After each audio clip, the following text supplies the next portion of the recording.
بسم الله والصلاة والسلام على رسول الله. مرحبا بكم، إن شاء الله تكونوا كامل بخير وبصحة جيدة يا رب. اليوم راح نشارك معاكم زوج وصفات. الوصفة الأولى اللي هي كيكة بالخوخ، والوصفة الثانية اللي هي بيتزا. بما أنه رانا في فصل تاع الخوخ، قلت خلينا نسيي معاكم وصفة تاع الكيكة بالخوخ. كنت من قبل حضرتها معاكم بالتفاح، شوفوا كيفاه تجي. على بركة الله راح نبداو في المقادير. هنا عندي 3 حبات تاع الخوخ غسلتهم وراح نقطعهم. وهنا جبت صينية تاع الفرن، حطيت فوقها ورق الشمع.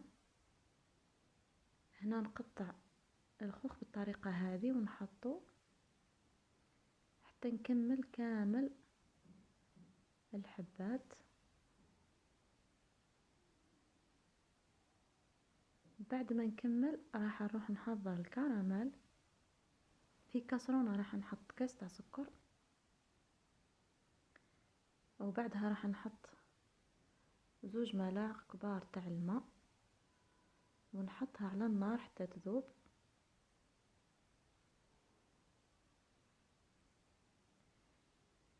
كيما نشوف السكر تاعي ذاب، راح نضيف له ملعقة كبيرة تاع زبدة،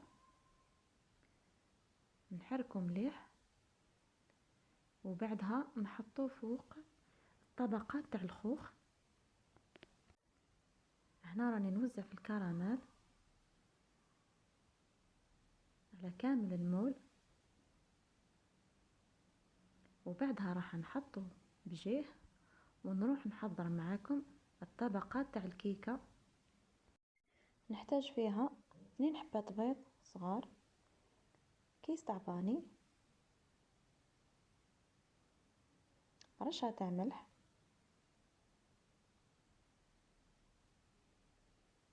كاس الا ربع سكر،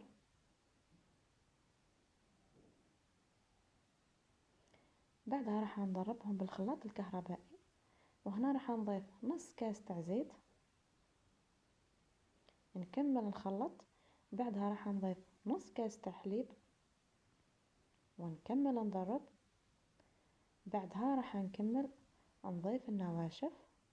عندي كاس ونص تاع فرينة نضيفه بالتدريج ونحرك. وعندي كيس خميرة كيميائية 10 غرام، ما يعادل ملعقة صغيرة. في المرحلة هذه راح نشعل الفرن.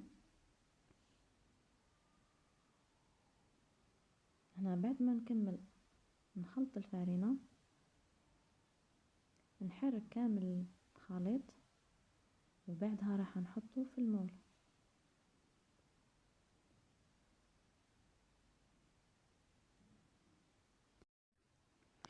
الفرن شعلته على 180 درجة، شعلته غير من تحت برك.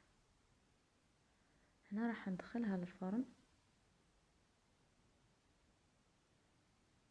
وهنا بعد ما طابت وخرجتها راح نقلبها. راح نجيب صحن نوضعه فوق هذاك المول وبعدها نقلبه.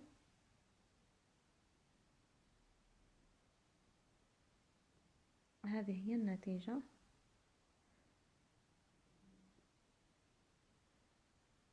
ما تلصقش كامل معاكم، راح تنحى بسهولة. نهز المول هذاك، مازالوا شوية سخون. ها ما تلصقتش كامل في المول.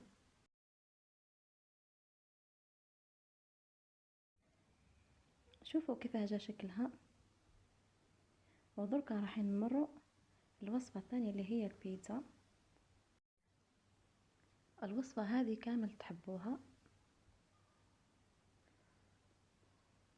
وبسم الله على بركة الله. راح نبدأ في المقادير.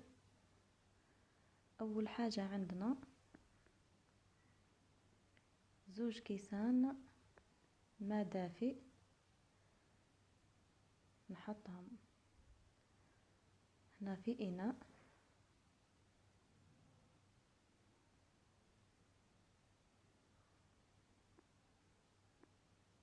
وبعدها نضيف ملعقة كبيرة تاع سكر، وبعدها ملعقة كبيرة خميرة الخبز، ونص كاس تاع فارينة، ونحركهم. وبعدها نخليهم يخمروا شوية. هنا جبت من المجمد 3 حبات مرقاز، راح نطيبهم نص طياب برك. بعدها راح نرجع للعجينة، نضيف نص كاس تاع زيت، ملعقة صغيرة تاع ملح، ولا 2 ملاعق صغار. بعدها نبقى نضيف الفارينة بالتدريج، وبعدها ندلكها. العجينة ما تكونش يابسة وما تكون جارية بزاف، تكون طرية. وبعدها نحطها تخمر حتى يتضاعف الحجم نتاعها.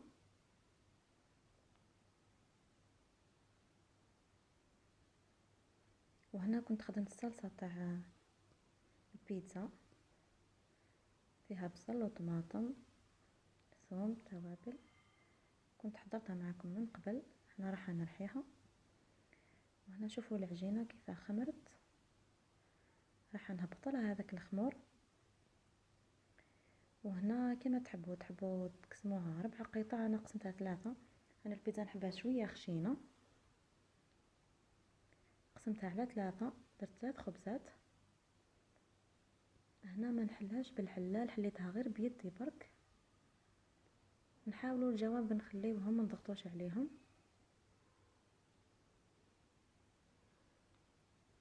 بعدها راح نجيب الصلصه تاع الطماطم ونوزعها هكذا. هنا لكم الاختيار واش حبيتوا تضيفوا. الا حابين تزيدوا شامبينيون ولا فياند هاشي كما حبيتوا، ولا طون. هنا عندي فلفل اخضر، زيتون اخضر،